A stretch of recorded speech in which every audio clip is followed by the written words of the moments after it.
सबसे पहले बात यूपी में पोस्टर वॉर की। यूपी में शहर शहर एक पोस्टर को लेकर सियासी पारा गर्म है। लियारी राज बनाम धुरंधर अवतार के जरिए सीधा हमला और जवाबी मैसेज दिए जा रहे हैं। एक तरफ अखिलेश पर निशाना तो दूसरी तरफ योगी सरकार की कानून व्यवस्था मॉडल को हाईलाइट करने की कोशिश है। अब सवाल यही है कि क्या ये सिर्फ पोस्टर की लड़ाई है या फिर 2027 के महासंग्राम की शुरुआती पटकथा लिखी जा चुकी है। रिपोर्ट देखिए।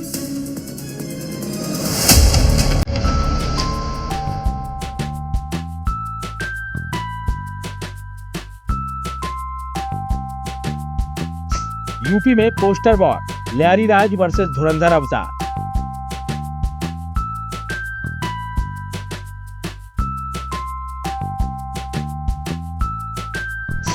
(2027) का मिशन यूपी में असली धुरंधर कौन?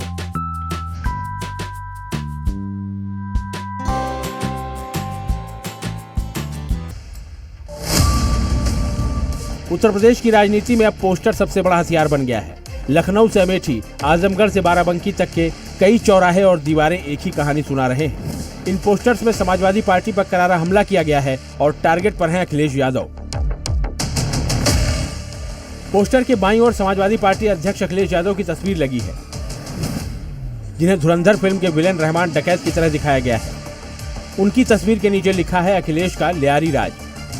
वहीं दूसरी तरफ सीएम योगी आदित्यनाथ की तस्वीर है, जिसमें वो कन्या के पैर धोते हुए नजर आ रहे हैं। इस तस्वीर के साथ लिखा है धुरंधर सीएम। हालांकि इन पोस्टरों के बाद समाजवादी पार्टी ने साफ किया है कि जिन लोगों ने इन पोस्टरों को लगाया है उनके ऊपर वो एफआईआर दर्ज कराएंगे। इस पोस्टर को यूथ अगेंस्ट माफिया नाम के संगठन ने लगाया है। आपको बता दें तो इसको लेकर भी समाजवादी पार्टी आरोप लगा रही है कि ये संगठन और इसमें जिन लोगों की तस्वीर है वो बीजेपी के कार्यकर्ता हैं। सीएम योगी की तस्वीर के साथ माफिया अतीक अहमद, मुख्तार अंसारी, मुकीम काला के मौत की अखबारों की कटिंग लगाई गई है, जिसके जरिए ये दिखाया गया है कि किस तरह से योगी राज में माफियाओं पर हंटर चल रहा है। दिलचस्प बात यह है कि ये होर्डिंग सिर्फ लखनऊ ही नहीं बल्कि प्रदेश के कई दूसरे जिलों में भी लगे हैं। ये होर्डिंग्स लखनऊ, मलिहाबाद, सीतापुर, हरदोई, जौनपुर, बाराबंकी, आजमगढ़ में लगाए गए हैं। इनके अलावा नोएडा, प्रतापगढ़, अमेठी और गोंडा में भी ऐसे ही होर्डिंग देखने को मिल रहे हैं। ये होर्डिंग्स यूथ अगेंस्ट माफिया नाम की संस्था ने लगवाए हैं। इसमें अखिलेश की तस्वीर के नीचे उनके शासनकाल के दौरान हुए मुजफ्फरनगर, मेरठ, शामली के दंगों की खबरों की कटिंग भी लगी है। और ये अवेयरनेस ड्राइव हम लोगों ने सिर्फ इसलिए चलाई है ताकि आजकल के जेंजीज को हम ये बता सकें कि उत्तर प्रदेश किस एक दौर से गुजरा था जब मुजफ्फरनगर जैसे दंगे, शामली जैसे दंगे उत्तर प्रदेश में होते थे। तो आज का युवा कहीं इन सब चीज़ों से वंचित ना रह जाए, इसीलिए एक अवेयरनेस ड्राइव हमने करी है और पूरे उत्तर प्रदेश में ये बैनर लगाए हैं। यूथ अगेंस्ट माफिया घटनाओं का रिकॉर्ड रखने, युवाओं को शिक्षित जागरूक करने, अपराधों का रिकॉर्ड रखने और यूपी के सुरक्षित भविष्य के लिए समर्थन जुटाने का काम करती है। लेकिन सवाल बड़ा है कि क्या ये पोस्टर सिर्फ सामाजिक मुहिम है या इसके पीछे सियासी रणनीति भी है, क्योंकि इस पूरे विवाद की जड़ में फिल्म धुरंधर 2 है, जिसकी तारीफ खुद सीएम योगी कर चुके हैं। जितने डकैत थे ना, उन डकैतों को दुनिया और कम से कम भारत ने तो किस प्रकार से दुत्कारा है। वर्तमान में चल रही तमाम ऐसी फिल्में उस बात का उदाहरण है कि जनता उसको हाथों हाथ ले रही है। और अब यूपी में इसी धुरंधर पोस्टर को लेकर सियासत भी तेज हो गई है। जैसे जैसे चुनाव नजदीक आएंगे, राजनीतिक कारणों से पोस्टरबाजी और इस तरह के अभियान चलाने का काम होगा। लेकिन मूल बात यह है कि जब जनता 12 से 17 का अखिलेश जी का राज और 17 से 27 तक का योगी जी के राज की तुलना करेगी, उसी के आधार पर निर्णय लेगी, तो कभी भी उत्तर प्रदेश की जनता 17 से पूर्व का जंगल राज नहीं लाना चाहेगी। यूपी की राजनीति में धुरंधर का चैप्टर खुलने की वजह भी समझ लीजिए। दरअसल फिल्म में आसिफ के रूप में प्रयागराज के माफिया और सांसद रहे अतीक अहमद को दिखाया गया है। आसिफ के किरदार का कनेक्शन पाकिस्तानी खुफिया एजेंसी ISI से भी बताया गया है। समाजवादी पार्टी की पूर्व विधायक पूजा पाल भी योगी को धुरंधर सीएम बता चुकी हैं। और अब यूपी के शहर शहर धुरंधर के पोस्टर्स ने 2027 के चुनाव के लिए नया एजेंडा सेट कर दिया है।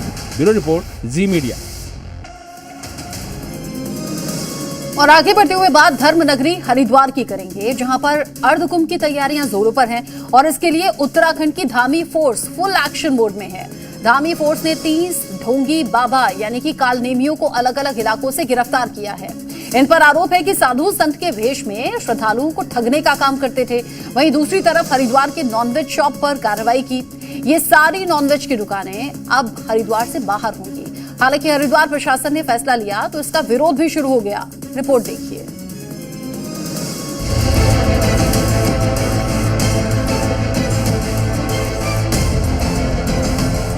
कच्चे मीट की दुकान है, उसको हम सराय में शिफ्ट करें। निगम क्षेत्र में कोई भी कच्चे मीट की बिक्री नहीं। धर्म नगरी अब शुद्ध शाकाहारी होगी। अर्ध कुंभ से पहले कोई विधर्मी नहीं बचेगा और देवभूमि का हरिद्वार अब पूरी तरह शुद्ध होगा, क्योंकि यह ऐलान कर दिया गया है कि अब हरिद्वार में नॉनवेज की बिक्री पूरी तरह बंद होगी। जो मांग पिछले लंबे समय से की जा रही थी, आखिरकार उस पर मुहर लग गई है। हरिद्वार में अगले साल अर्धकुंभ है, उससे पहले ही बड़ा फैसला हो गया है, जिसमें हरिद्वार नगर निगम ने ऐलान किया है कि शहर में चल रही सभी कच्चे मांस की दुकानों को हटाया जाएगा, चाहे वो लाइसेंस वाली दुकानें हैं या फिर अवैध। साफ कर दिया गया है कि अब शहर के अंदर मीट का कारोबार नहीं चलेगा। दुकानें सराय में बनाई है और जनभावनाओं, जनता के जो हमारी देवतुल्य जनता है, उनके भावना को देख के, अपनी आस्था को देख के वो वहाँ पर हमने उसको शिफ्टिंग किया है। और हमारे देवतुल्य जन का जो ये निर्देश था, उसके अनुसार हमने इस कार्य को तुरंत कार्रवाई किया। नगर निगम ने सिर्फ ऐलान नहीं किया, बल्कि पूरी तैयारी के साथ जमीन पर उतारने की प्लानिंग कर ली गई है। शहर के बाहर 57 नई दुकानें बनाई गई हैं, जहां कच्चे मांस की दुकानों को शिफ्ट किया जाएगा।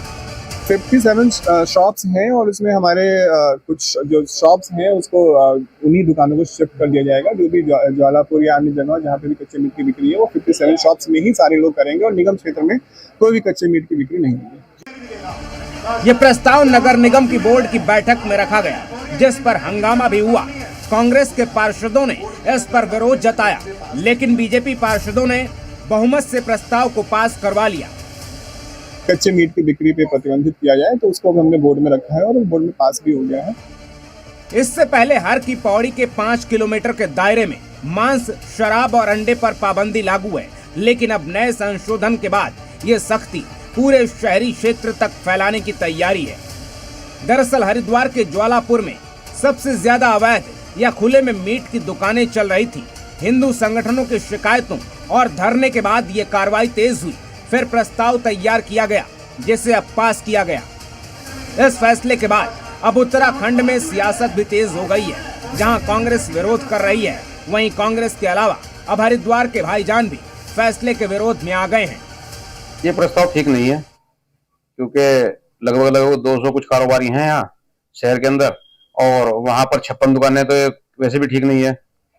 फिर दूसरी बात यह है, ज्वालापुर जो है कुंभ क्षेत्र से वैसे ही बाहर है, और हरिद्वार में तो पहले से मीट मदिरा नहीं बिकता, और ये प्रस्ताव ठीक नहीं है, हम इसका विरोध करते हैं। भले ही मुस्लिम पक्ष इस फैसले का विरोध कर रहा हो, लेकिन नगर निगम तय कर चुका है कि नॉनवेज को धर्म नगरी से बाहर करके रहेंगे।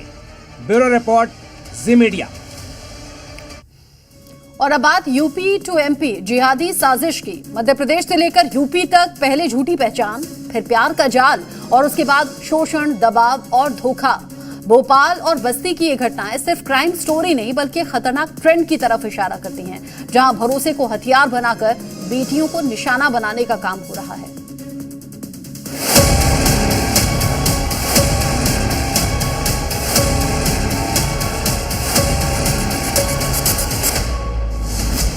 राज्य दो हैं, शहर दो हैं, लेकिन कहानी है। मध्य प्रदेश की राजधानी भोपाल में आसिफ ने आशीष बनकर एक हिंदू लड़की को अपने जाल में फंसाया। जब वो गर्भवती हो गई तो उस पर धर्म परिवर्तन करने का दबाव बनाया। यूपी के बस्ती में हैवानत की ऐसी कहानी आई, जहां इनामुल हक नाम के आरोपी ने छत्तीसगढ़ की 21 साल की युवती को प्रेम जाल में फंसाया, उसका यौन शोषण किया। धमकियाँ देते थे, तो मुस्लिम बन जा, ये हमारा दोस्त अच्छा है, तेरा ध्यान रखेगा, नहीं तो तू तेरे को मार डालेंगे, बाहर किसी से जाके बताएगी तो। सुन लीजिए मध्य प्रदेश में कैसे हिंदू बेटियों के साथ जिहादी साजिश की जा रही है। भोपाल के अशोका गार्डन इलाके में एक प्राइवेट यूनिवर्सिटी की छात्रा ने आरोप लगाया कि आसिफ रजा नाम के युवक ने खुद का नाम आशीष पांडे बताया। उस लड़की से दोस्ती की, धीरे धीरे दोस्ती प्रेम संबंधों में बदली और फिर शुरू हुआ शोषण का सिलसिला। आरोप ये कि आसिफ ने हिंदू पहचान के सहारे 1.5 साल तक छात्रा का शारीरिक शोषण किया। उसकी 2 साथी भी पीड़िता को मानसिक रूप से प्रताड़ित करते रहे। लड़की गर्भवती हुई तो आसिफ ने गर्भपात का दबाव बनाया। लड़की ने गर्भपात से मना किया तो आसिफ ने असली पहचान उजागर की और धर्म परिवर्तन करने के लिए दबाव बनाया। 1 साल बाद मेरे को मालूम चला कि ये मुस्लिम है। उसके बाद जब मैं प्रेग्नेंट हुई, मैंने उसको शादी का बोला, फोर्स करा। उसके बाद वो मेरे को बोलने लगा कि वो मुस्लिम बन जा, अपना धर्म परिवर्तन कर ले। उसके दोस्त भी उसको साथ देते थे, जान से मारने की धमकी देते थे। उसके दोस्त के नाम था साजिद खान और सैफ शेख। इस मामले में मुख्य आरोपी आसिफ रजा फिलहाल फरार है। पीड़िता को लगातार धमकियां दी जा रही हैं। शिकायत करीब 1 महीने पहले महिला थाने में दर्ज कराई गई, लेकिन आरोप ये कि अब तक किसी की गिरफ्तारी नहीं। पुलिस का दावा ये कि आरोपी की तलाश की जा रही है और बहुत जल्द गिरफ्तारी होगी। हमने अपने विवेचना की कार्रवाई प्रारंभ कर दी गई है। अभी आरोपी फरार हैं, इसमें टीमें बना दी हैं हमने, तो जो भी आवश्यक कार्रवाई करेंगे। यूपी के बस्ती से भी प्यार के नाम पर फरेब की कहानी सामने आई। छत्तीसगढ़ में रहने वाली 21 साल की युवती ने बस्ती से युवक इनामुल हक पर प्रेम जाल में फंसाकर दुष्कर्म और जबरन गर्भपात कराने का आरोप लगाया। पीड़िता का दावा है कि आरोपी ने पहले इंस्टाग्राम के जरिए दोस्ती की, शादी का झांसा देकर करीब 3 साल तक रेप किया। 3 दिन मुझे कंटिन्यू दवा खिलाए। मुझे बाद में पता चला कि ये किसी और चीज़ की दवा थी, जिसके बाद मेरा गर्भ गिर गया। अब वहाँ से लगातार धमकी आ रही है कि मार देंगे, कटवा के फेंक देंगे, ये सब कहकर हमको धमकाया जा रहा है, जिसकी वजह से हम बहुत डरे हुए हैं। 2021 में जब पहली बार रेप हुआ, पीड़िता नाबालिग थी। फरवरी 2030 में गर्भवती हुई। आरोपी ने दवा के नाम पर गर्भपात की गोली दी, बाद में शादी से इनकार किया। यूपी पुलिस ने पीड़िता की शिकायत पर केस दर्ज कर जांच शुरू की। आरोपी की तलाश जारी है। उसके तहरीर के आधार पर थाना नगर जनपद बस्ती में सुसंगत धाराओं में अभियोग पंजीकृत कर अन्य विधिक कार्रवाई कराई जा रही है। 2 बड़े राज्यों से आई इन 2 खबरों ने एक बार फिर साबित किया कि हिंदू बेटियां कट्टरपंथियों के निशाने पर हैं। ब्यूरो रिपोर्ट, जी मीडिया। ब्रांडेड जेनरिक दवाइयों के नाम पर मुनाफे का खेल चल रहा है, जहां इलाज नहीं बल्कि मरीज की जेब पर वार हो रहा है। जी मीडिया की मेगा स्ट्राइक में हमने दिखाया कैसे एमआरपी के नाम पर महाठगी का काम चल रहा है। लेकिन आप ये भी जानिए, यहाँ 20 रुपए की दवा 200 रुपए में बेची जा रही है और कैसे इस पूरे सिस्टम में मरीज सबसे बड़ा शिकार बन रहा है। लेकिन जी मीडिया की मुहिम के बाद सरकार एक्शन में भी नजर आई। रिपोर्ट देखिए।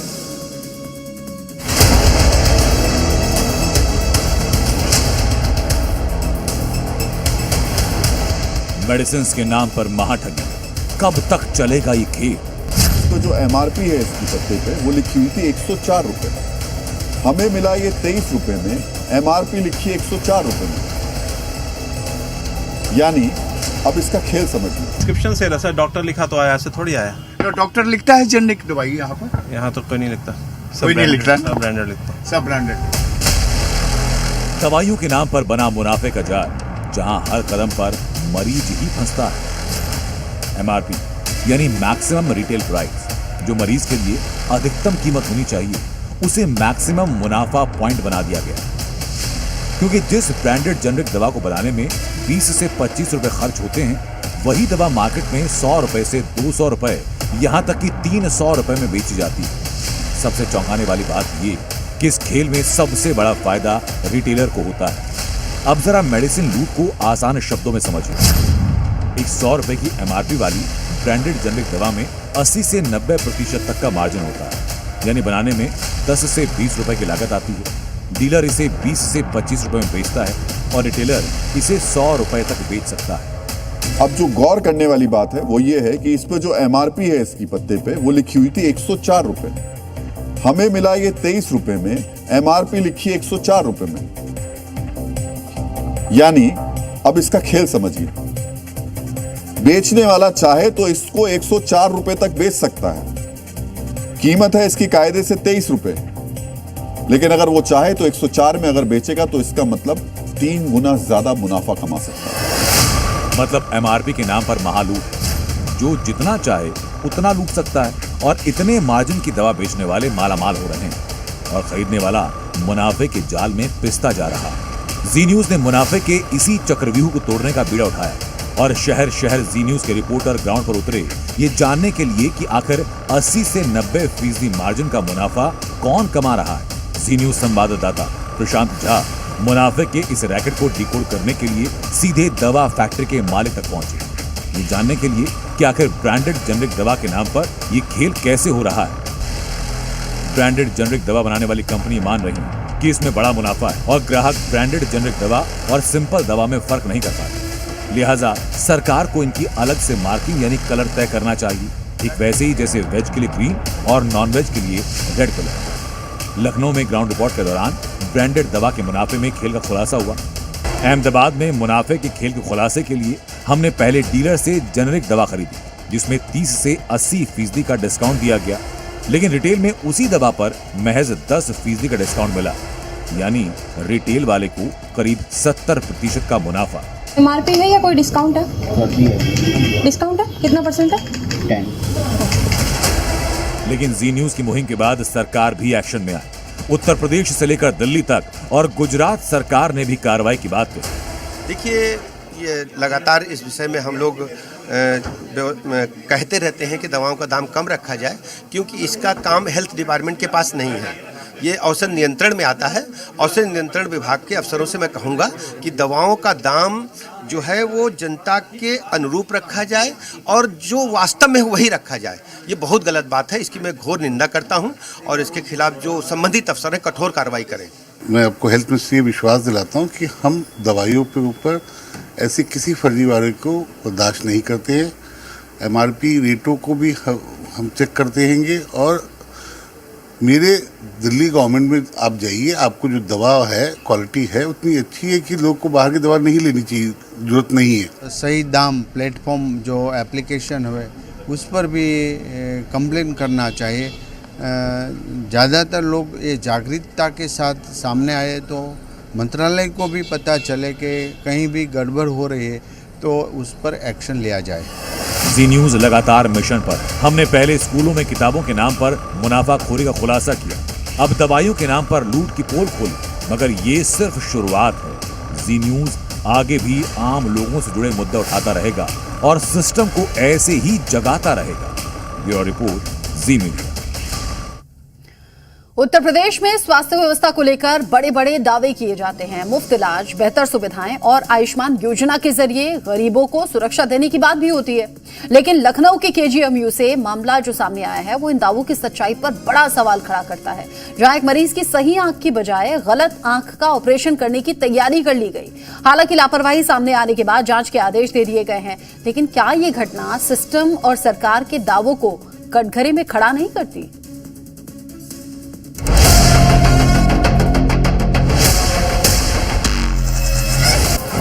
यूपी में अस्पताल में अंधेरगर्दी। उत्तर प्रदेश की स्वास्थ्य व्यवस्था एक बार फिर सवालों के घेरे में है। लखनऊ के किंग जॉर्ज मेडिकल यूनिवर्सिटी यानी कि जीएमयू से सामने आया एक मामला न सिर्फ चौंकाने वाला है, बल्कि ये बताता है कि सरकारी दावों और जमीनी हकीकत के बीच कितना बड़ा फर्क है। एक ओर सरकार बेहतर स्वास्थ्य सुविधाओं और मुफ्त इलाज की बात करती है, वहीं दूसरी ओर एक आयुष्मान कार्ड धारक मरीज के साथ हुई गंभीर लापरवाही पूरे सिस्टम की पोल खोल रही है। लखनऊ का केजीएमयू उत्तर प्रदेश का एक बड़ा और प्रतिष्ठित सरकारी अस्पताल है। करीब 4500 से ज्यादा बेड, 50 से अधिक विभाग और गंभीर बीमारियों के इलाज के लिए जाना जाता है। लेकिन अब इसी अस्पताल पर लापरवाही के गंभीर आरोप लगे हैं, जो न सिर्फ सिस्टम पर सवाल उठाते हैं, बल्कि मरीजों की सुरक्षा को लेकर भी चिंता बढ़ाते हैं। गलत इलाज का जिम्मेदार कौन? मामला काकोरी की रहने वाली 57 वर्षीय गीता कश्यप का है। आयुष्मान की विश्वसनीयता पर सवाल। इस मामले ने आयुष्मान भारत योजना की विश्वसनीयता पर भी सवाल खड़े कर दिए हैं। गरीबों को मुफ्त और बेहतर इलाज देने के लिए बनाई गई इस योजना के तहत अगर मरीज को सही बीमारी की पहचान ही न मिल पाए तो मुफ्त इलाज का दावा आखिर किस काम का? आरोप ये भी है कि मरीज को कई दवाएं लिखी गईं और बाहर के मेडिकल स्टोर से लेंस खरीदने का दबाव डाला गया। अगर सरकारी अस्पताल में इलाज के नाम पर मरीज को हर चीज बाहर से खरीदनी पड़े तो सिस्टम की पारदर्शिता पर सवाल उठना लाजमी है। लापरवाही का जिम्मेदार कौन? शायद हम लोगों को कल मीडिया के माध्यम से संज्ञान में आई है कि एक मरीज का कहना है कि उसकी बीमारी जिस आंख में थी और जब जांच के लिए भेजा गया तो दूसरी आंख की आ गई। यानी मान लीजिए उसकी बीमारी दाहिने आंख में थी तो उसने अपना रिपोर्ट देखा तो उसमें बाईं आंख की रिपोर्ट थी। लेकिन ये बता दूं, मरीज का इलाज नहीं हुआ था। ये सवाल गलत इलाज होने की नहीं है, गलत जांच होने की है, वो भी उचित नहीं है। तो इसलिए ये जांच की जाएगी हम लोगों के लिए दो मतलब से कि अगर ऐसा हुई है लापरवाही का जिम्मेदार कौन है, नंबर एक, और नंबर दो कि एक ऐसे कदम लिए जाएं जिससे ऐसा दोबारा न हो, न केवल नेत्र विभाग में, किसी अन्य विभाग में। उत्तर प्रदेश सरकार लगातार स्वास्थ्य सेवाओं में सुधार के दावे करती रही है, लेकिन ऐसी घटनाएं इन दावों को कमजोर कर देती हैं। हर बार लापरवाही के बाद जांच के आदेश दिए जाते हैं, लेकिन क्या इन जांचों का कोई ठोस नतीजा निकलता है? सिस्टम बीमार, कैसे हो इलाज? अक्सर देखा गया है कि शुरुआती हलचल के बाद ऐसे मामले ठंडे बट्टे में चले जाते हैं। न जिम्मेदारी तय होती है और न ही सिस्टम में कोई स्थायी सुधार नजर आता है। ऐसे में ये उत्तर प्रदेश सरकार की स्वास्थ्य व्यवस्था पर गंभीर सवाल है, जिसका जवाब मिलना चाहिए। आखिर कब तक ऐसे ही सरकारी अस्पतालों में मरीजों के इलाज में लापरवाही बरती जाती रहेगी?